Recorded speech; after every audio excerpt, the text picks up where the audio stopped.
This channel does not promote any violent, harmful, or illegal activities. All content provided by this channel is meant for an educational purpose only. লিলুয়ার জগদীশপুরের বাসিন্দা বছর ৩৫-এর যুবক Ravishankar Keshari social মিডিয়ায় post দেখে চাকরির আবেদন করেন। তাকে একটি কোম্পানিতে সুপারভাইজার পদের জন্য ১৭,২০০ টাকা বেতনের চাকরির টোপ দেওয়া হয়।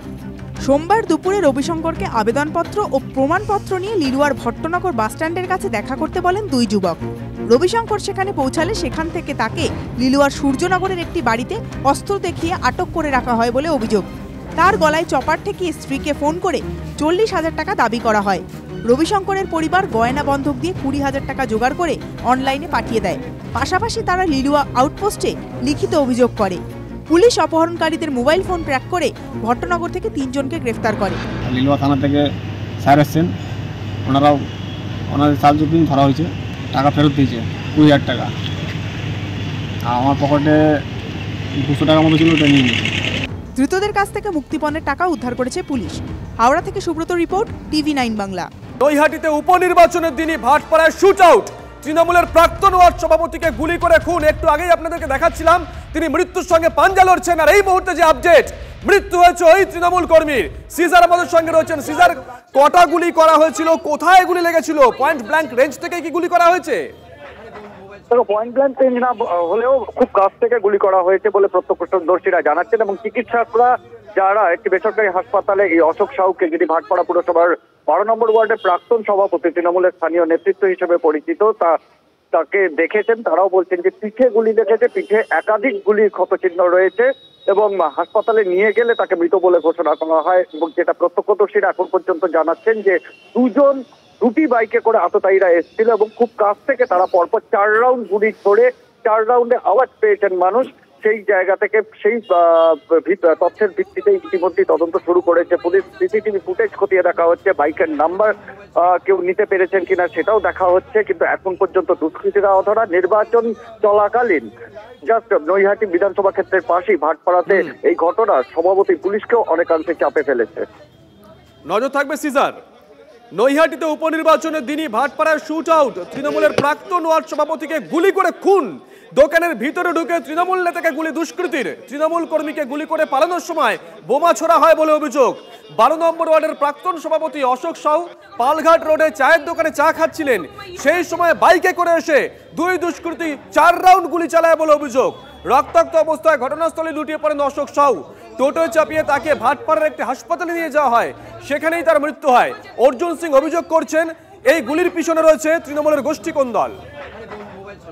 তৃণমূল কংগ্রেসের যার গুলি লেগেছে অশোক সাউ বলে নাম শুনছি, সেই কিছুদিন আগে আকাশ বলে একটা গুন্ডাকে, এই লোহাচোর যে সোমনাথ শ্যাম আছে তার রাইট হ্যান্ডকে মেরেছিল, আবার তৃণমূলই করে পিটিয়ে মেরে দিয়েছিল। তাদের ভাইরাই মার্ডারটা করেছে।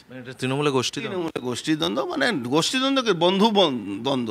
আইন শৃঙ্খলা ব্যারাকপুরে কোথায় আইন শৃঙ্খলা বলে? এখানে পুলিশ কমিশনার আর পুলিশ এই ৫,০০০ ১০,০০০ টাকার ঘুষ নিয়ে এখানে শাসন চলছে, অপরাধীরা মরুদ্যান হয়ে গেছে। অনন্ত আমাদের সঙ্গে রয়েছেন, আমাদের সহকর্মী। যাব অনন্তর কাছে। অনন্ত, নির্বাচন ঘোষণা হয়ে যাওয়ার পর গোটা চত্বরটায় কার্যত বেষ্টনী করে দেওয়া হয় পুলিশ প্রশাসনের তরফ থেকে, সেইখানে নির্বাচনী কেন্দ্রের থেকে ঢিলছোড়া দূরত্বে এই রকম একটা গুলি।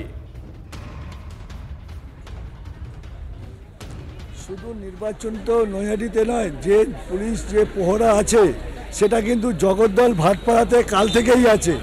বিশেষ করে মেঘনা মোড় থেকে পুরো ভাটপাড়া মোড় পর্যন্ত নাকা চেকিং চলেছে কাল সারা রাত সারাদিন।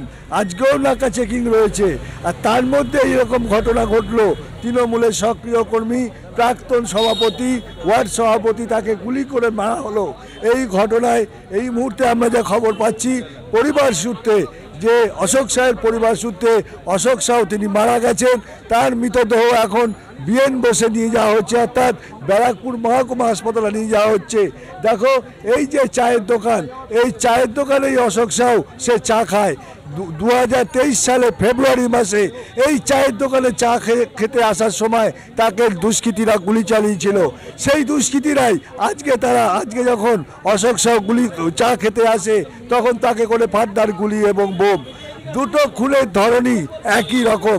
সেই সময় চেষ্টা করা হয়েছিল, সফল হয়নি অশোক সাউকে খুন করতে।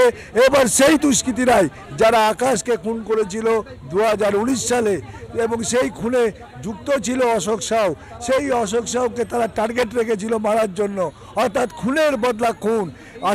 আকাশের ভাই সাজল সে এর মধ্যে জড়িত আছে বলে পুলিশ সূত্রে জানতে পারছি। পুলিশ কমিশনার সেটাই তিনি বলছেন যে এর মধ্যে যারা যুক্ত আছে তাদের কয়েকজনকে তাদেরকে আইডেন্টিফাই করেছেন, তাদের খোঁজে তল্লাশি চলছে। এছাড়াও এখানকার সবচেয়ে বড় ব্যাপার যে থানা থেকে ঢিলছোড়া দূরত্বে, অর্থাৎ থানার নাকের ডগায় এই যেখানে খুন হয়েছে সেইখান থেকে থানার দূরত্ব মাত্র 20 মিটার হবে, 20 মিটার, অর্থাৎ 20x3, অর্থাৎ প্রায় 60 ফুটের মতো দূরত্ব। তার মধ্যে এই ঘটনা 2023 সালেও সেই এক ঘটনা হয়েছিল এই থানার নাকের ডগায়। তাহলে কি এই দুষ্কৃতীদের দৌরাত্ম্য কি আরো বেড়েই চলবে? এলাকার বাসিন্দারা ক্ষুব্ধ। ভোটের আগে, পার্লামেন্টে ভোটের আগে বর্তমান সাংসদ পার্থ ভৌমিক কথা দিয়েছিলেন যে তিনি গুন্ডারাজ দমন করবেন ভোটে জিতে এলে। ভোট হয়ে গেছে, বহুদিন হয়ে গেছে, বেশ কয়েক মাস হয়ে গেছে, তাহলে কি গুন্ডা দমনে ব্যর্থ হচ্ছেন? এই প্রশ্ন উঠতে শুরু করে দিয়েছে। এই খবরের দিকে নজর থাকবে আমাদের।